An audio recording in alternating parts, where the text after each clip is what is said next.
ញកូនស្ទើលេបទៅហើយអោកូនអើយដឹងឬទេស្រឡាញ់ណាស់គ្មានចិត្តងាករេផ្សងឲ្យតែកូនបានក្តីសុខស្រឡាញ់កូនស្រឡាញ់តែកូនទោះជីវិតសូនក៏ពុកមិនស្ដាយពុកស៊ូលៀងបងទោះជីវិតកាយឲ្យតែឆោមឆាយកូនបានក្តីសុខក្នុងជាតិនេះគ្មានចង់បានអ្វីក្រៅពីក្តីសុខកូនកូនពុកលះ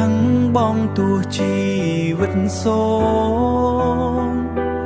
ឲ្យតែកូនបានសុខសាន្តពុកធ្វើបានពុកធ្វើគ្រប់យ៉ាងទោះរងាក្តៅក៏ពុកទ្រាំបានទោះគេជេស្ដីមិនថ្មីក៏លយ៉ាឲ្យតែបានប្រាក់មកចិញ្ចឹមកូនបទនេះច្រៀងជូនទៅកូនហើយចង់ប្រាប់ទៅកូនថា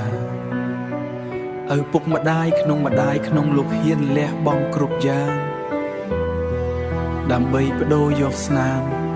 និងបដូរយកស្នាមញញឹមនិងក្តីសុខកូនស្រឡាញ់កូនស្ទើលេបទៅហើយអោកូនអើយដឹងឬទេស្រឡាញ់ណាស់គ្មានចិត្តងាករេ